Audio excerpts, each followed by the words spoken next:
Bueno, hay algunas buenas noticias en la jornada de hoy y mencionaba Antonio previamente la buena noticia en el día de hoy que tiene que ver justamente con que la vacuna rusa, la Sputnik, podría ya comenzar a fabricarse en la República Argentina. Bueno, durante el año esto llevará un tiempo, pero hay varios puntos para charlar en el mediodía, en la noche de hoy, La noche de sí, con el estamos a mediodía, pero bueno. Con el ministro Roberto Salvarezza, ministro de Ciencia y Tecnología. Gracias por hablar con nosotros, ministro. Aquí Antonio y Daniela en C5N los saludamos. ¿Qué tal? Como siempre, un gusto hablar con ustedes. Buenas noches. Bueno, a ver, ¿por dónde empezar? Porque la verdad es que es una buena noticia la que recibimos en el día de hoy, pero también en paralelo sabemos que existe la posibilidad de fabricar vacunas propias en la República Argentina. ¿Cuáles serían esas vacunas? ¿En qué instancia están? ¿De qué tiempos estamos hablando? Cuéntenos un poco. Bueno, en primer lugar, quería añadir un poco al comentario que vos hacías sobre la posibilidad de la vacunación, de la fabricación de la vacuna sí. aquí en la República Argentina con el laboratorio Richmond, en un acuerdo privado entre el laboratorio y el Fondo Ruso de Inversión Directa, ¿no? Esta es una buena noticia, como siempre tiene un horizonte para poder concretarse, y destacar que hay una asociación allí muy importante con un laboratorio hindú que se llama Heterolab, que el 27 de noviembre pasado ya había hecho un acuerdo con el Fondo de Inversión ruso para fabricar 100 millones de dosis de la Sputnik V, o sea que ahí ya hay un conocimiento en cuanto al socio del laboratorio Richmond en cuanto a la capacidad tecnológica para fabricar esta vacuna.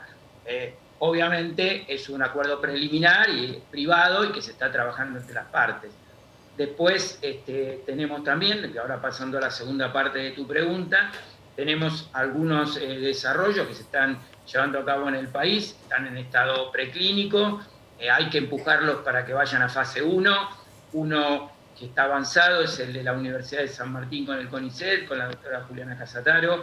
Estamos trabajando para que este desarrollo de una vacuna recombinante pueda avanzar, y para eso ya hay un socio nacional, un laboratorio nacional, que no voy a dar el nombre porque vamos a esperar que se suscriba estos días el convenio, y la idea es que Argentina pueda tener para el año próximo, para más adelante, yo diría una capacidad para producir, no solo fabricarla, que ya vemos que tenemos capacidades, porque MapScience en Garín está haciendo y ha enviado 12 millones de dosis de la vacuna de Oxford, pero sí hacer una vacuna diseñada en el país, ¿no? Diseñarla y fabricarla. Parece que es una capacidad que Argentina debe tener necesariamente. Ahora, uno se pone a pensar, Roberto, y empieza a recordar lo que pasaba hace 2 años, 3 años, cuando se destruía la ciencia y la tecnología en la Argentina, y ver ahora que estamos fabricando, elaborando, diseñando una vacuna contra el COVID-19, que es una pandemia mundial, ¿no? Y uno empieza a pensar que el futuro está en esto, ¿no? La ciencia, la tecnología, en el ARSAT, ahí está el futuro. Sí, claramente, y creo que durante la pandemia, tanto el gobierno nacional como el sistema de ciencia trabajaron de forma muy cooperativa, y a través de asociaciones público-privadas hemos logrado llevar de diseños que había en los laboratorios hasta la fabricación, ¿no? Aquí de diagnóstico, elementos de protección social, se avanzó en lo que hace fármacos sobre quinoprimimunes, el plasma de pacientes recuperados. Bueno, se avanzó en muchísimos frentes, se demostró que Argentina podía fabricar todos estos elementos, y hoy Argentina no depende prácticamente de este tipo de digamos, de elementos, ¿no? De diagnóstico, de terapéutica, pero bueno, nos queda la vacuna, y en eso este ministerio está haciendo un esfuerzo para que podamos tener esa capacidad también. El diseño de la vacuna, que ya está diseñada, y ahora hay que empujarla para que pueda pasar del preclínico a lo que es la fase 1. Esto lleva un tiempo, pero bueno, ese es el horizonte y hay que trabajar en esa dirección. Ahora hay un dato importante, ¿no? Que es intentar, bueno, que salga la ley de financiamiento para la ciencia, ¿no? Que es una ley que sería fundamental para que de una vez por todas sea ley y no aparezca algún iluminado y pretenda convertir el ministerio en secretaría. Sí, mirá, esto fue realmente muy importante. Vos sabés que tenía media sanción de diputados y hace 2 noches el Senado de la Nación, el miércoles, lo convirtió en ley. Tenemos una ley que contrasta absolutamente con las, con las medidas que llevó adelante el gobierno de Mauricio Macri, ¿no? Durante el gobierno de Mauricio Macri, el sistema de ciencia fue desfinanciado por el Estado Nacional.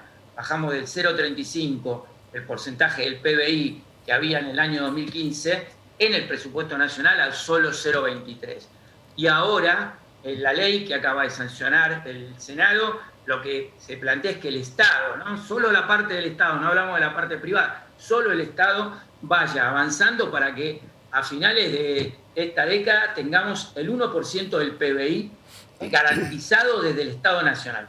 Y quiero aclarar otra cosa, toda la oposición tuvo que votar y votó esta ley. Y creo que es una gran derrota del modelo, yo diría, neoliberal periférico que quiso instalar Macri en el país, desfinanciando la ciencia, la salud, la educación. Bueno, ahora en el terreno de la ciencia tuvieron que acompañar esta ley porque es evidente, yo diría, es irrefutable que necesitamos que el Estado invierta en ciencia y tecnología y han tenido que votarla. Salvarezza, es grave lo que se conoció en las últimas horas y tiene que ver con una denuncia que incluye a Walt, también a Lombardi, por perjudicar al Estado y también por el desfinanciamiento o vaciamiento de ARSAT.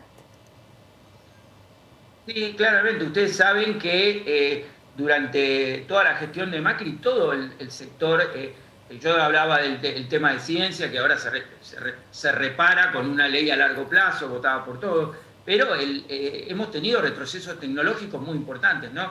Hoy en día tendríamos que tener ARSAT 3 brindando servicios y dando conectividad a zonas del país que no lo tienen y que hubieran sido esenciales, un servicio esencial para muchos argentinos para poder conectarse, para poder continuar la educación de sus hijos o bien para hacer teletrabajo, ¿no? La verdad que tuvimos un atraso de 4 años. Y ustedes se recordarán aquel intento vergonzoso de que el Estado argentino construyera ARSAT y después lo administrara Hughes, que era una compañía americana, sí. Un proyecto que claramente terminó siendo rápidamente retirado por la resistencia que hubo de todos nuestros colegas, ¿no? Y creo que es evidente que hemos retrocedido y ha habido temas que merecen una investigación como en este caso. No, aparte, digamos, el futuro del mundo está en el espacio. O sea, hoy un país que no tenga conectividad vía satélite está atrasadísimo. La Argentina lo ha logrado. Hace al tema de la conectividad, que es muy importante en comunicaciones, pero también hace al tema de la observación. Y es geopolíticamente fundamental. Hoy con los satélites podés ver el tema de seguridad, por ejemplo, costera, en el cual podés detectar las incursiones de barcos pesqueros que incursionan en nuestras aguas para depredar. O sea, hay temas de soberanía, hay temas que hacen al agro, hay temas de prevención de riesgo en cuanto a incendios, en cuanto hace al tema de inundaciones. Bueno, hoy en día toda la actividad satelital, comunicaciones, observación, le da al país soberanía. 4 años de retroceso no va a volver a pasar. Y creo que la ley que se acaba de ser aprobada por el Senado de la Nación le da un horizonte de previsibilidad a la Argentina de crecer en forma paulatina en la inversión en ciencia y tecnología. La verdad es que da la sensación de que, y esto hay que ser justos, hay algo que viene con la idea y con la impronta de este gobierno, ¿no? Que es, bueno, prestar atención. Una de las primeras visitas, recuerdo que hubo al CONICET, fue Alberto Fernández, recién comenzada la pandemia o recién comenzado su gobierno, ¿no? Yo no recuerdo ahora bien la fecha, pero entendíamos que el mundo iba a empezar a comprender lo necesario que era que un país avance en ciencia, tecnología. Bueno, después vino la pandemia, como si algo hiciera falta para terminar de entender ese concepto, pero en lo que es telecomunicaciones, y me interesa saber su mirada, porque es un tema que se discute por estos días y mucho, da la sensación de que todavía hay sectores que resisten mucho, que no terminan de entender, por lo menos en la República Argentina, que hay servicios que no pueden valer fortuna, con o sin pandemia, ¿no? Porque son esenciales. Sí, por eso es tan importante ARSAT, que a través de fibra óptica y también a través de satélites hace esa tarea, ¿no? Una tarea que conecta a todos los argentinos. Aquí Alberto ha sido muy claro en el sentido de decir no podemos dejar temas tan importantes como hacen a el teletrabajo, el tema de la educación, dejar fuera del circuito a millones de argentinos, porque allí la ganancia de las empresas contrasta claramente con un perjuicio educativo, con un perjuicio laboral. Por eso hay que ser muy cuidadosos y hay que apoyar esta idea de que estos temas se convierten en necesidades esenciales, necesidades básicas para el desarrollo de nuestra sociedad.